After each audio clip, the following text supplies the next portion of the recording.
Hello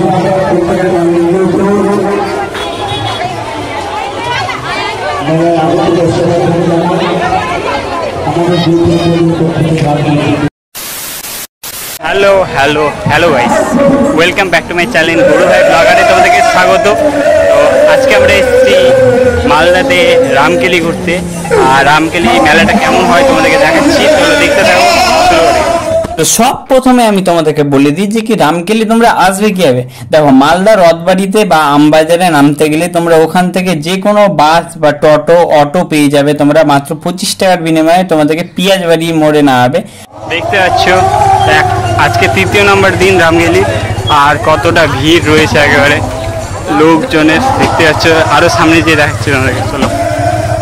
আর পিয়াজবাড়ি মোড় থেকে তোমরা মোটামুটি দেখতে পেয়ে যাবে রামকেলির মেলা। আর রামকেলি মেলা যেহেতু অনেকটা বড়, এখানে অনেক ভিক্ষুক থেকে শুরু করে সাধু সন্ন্যাসীরাও থাকে। দেখতে এলে তোমরা যেমন দেখি চাল দান করা হচ্ছে। আর যদি তোমরা রামকেলি আসতে চাও তাহলে তোমাদেরকে অনেকটা হাঁটতে হবে, কারণ কি এখানে টোটালে মোটামুটি ধরো 3-4টির মতো মন্দির রয়েছে।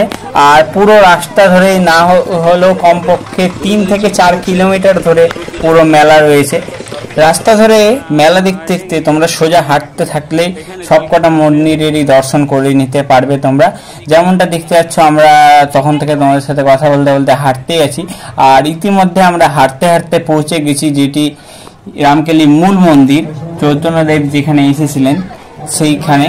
আর এই যে দেখতে পাচ্ছ আমাদের রামকেলির মূল প্রবেশদ্বারের কাছে এই মন্দিরের সামনেই রয়েছে শ্রী শ্রী চৈতন্যদেবের মহাপ্রভুর মূর্তি। আর এই মূর্তিটা হয়তো তোমরা যারা রামকেলি সম্বন্ধে একটু ধারণা আছে তারা সবাই দেখেছই এই মূর্তিটি কতটা প্রাচীন। আর মূর্তিটি দেখতে পাচ্ছ শ্রী শ্রী চৈতন্যদেব মহারাজের মূর্তি। আর তারপরে আমরা চলে এলাম ভিতরে প্রভুর দর্শন করার জন্য। দেখতে পাচ্ছ এখানে অনেক সাধু সন্ন্যাসীরা বসে রয়েছে এবং সকলেই দেখতে পাচ্ছ প্রভু দর্শনের জন্য গেট দিয়ে ঢুকছে। আর ভিতরটায় দেখতে পাচ্ছ ভিউটা কিছুটা এইরকম টাইপের। দেখতে পাচ্ছ তোমরা নিজেদের চোখে যে কতটা পরিমাণে ভিড় রয়েছে, যে গেট দিয়ে আমরা পাস হতেই পারছি না। আর এখানে একটা মূল বিষয় হচ্ছে তোমরা রাস্তা দিয়ে হাঁটতে হাঁটতে পথের পাশেই জল পেয়ে যাবে, তারপরে খিচুড়ি প্রসাদ বিতরণ করা হচ্ছে। 2 পা এগোতে গেলেই তোমরা খিচুড়ি প্রসাদ পেয়ে যাবে। দেখতে পাচ্ছ যেমন মন্দিরের ভিতরেও খিচুড়ি প্রসাদ বিতরণ করা হচ্ছে। তো তোমাদের খাওয়ার জন্য কোনো অসুবিধাই হবে না, খাওয়া ও জল তেষ্টা যদি লাগে তোমরা রাস্তার ধারে জল পেয়ে যাবে। ইতিমধ্যে তোমাদের সাথে কথা বলতে বলতে আমরা দেখতে পাচ্ছ প্রভু দর্শনের জন্য মন্দিরের সামনে পৌঁছে গেছি। তো ইতিমধ্যে দেখতে হবে তোমরা গেটটা খুলে দেওয়া হয়েছে, আর তোমরা দেখো প্রভু দর্শন করে নাও। আর এটি হচ্ছে রামকেলির মূল মন্দির। এছাড়া অনেক ছোট মোটো মন্দির রয়েছে, মাতৃগয়া রয়েছে, আরেকটি এরকমই সেম মন্দির তোমরা দেখতে পাবে সামনে। আর দেখতে পাচ্ছ এখানে জলের জন্য কত সুন্দর কল করা হয়েছে। আর উপরে সিনারিটা রাধাকৃষ্ণর কত সুন্দর লাগছে দেখতে। তারপরে এখানে হচ্ছে কীর্তন।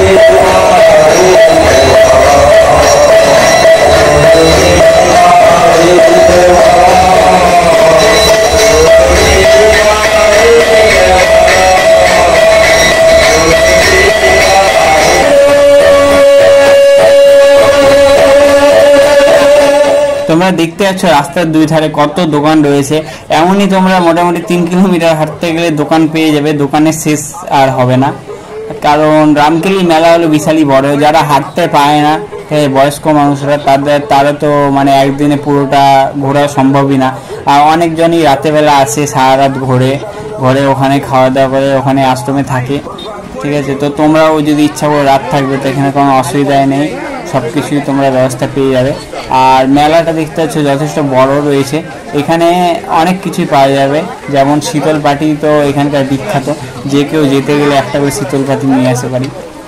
এটি হলো রামকেলির 3য় নম্বর মন্দির দেখতে পাচ্ছ। আর এখানে মূল গর্ভগৃহে ছবি তোলা বারণ ছিল, যে কারণে ভিডিও করতে পারিনি আমরা।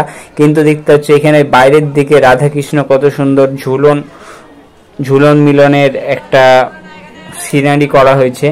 আর যেখানে সবাই রাধাকৃষ্ণকে দোলাচ্ছিল দেখতে পাচ্ছ তোমরা। এরপরে আমরা চলে এলাম একেবারে বারোদুয়ারি, গৌড়ের সে ঐতিহ্যবাহী বারোদুয়ারিতে একটু ঘুরলাম। ঘোরার পরে নেক্সট আমরা আরও যে 3টি মন্দির রয়েছে সেই মন্দিরগুলোতে গিয়েছিলাম, কিন্তু তেমনভাবে কোনো ভিডিও না করার জন্য এই ভিডিওটা এখানেই শেষ করছি। দেখা হচ্ছে নেক্সট কোনো ব্লগে। আর কারা কারা তোমরা রামকেলি গিয়েছো অবশ্যই কমেন্ট করে বলবে। Tata, bye bye.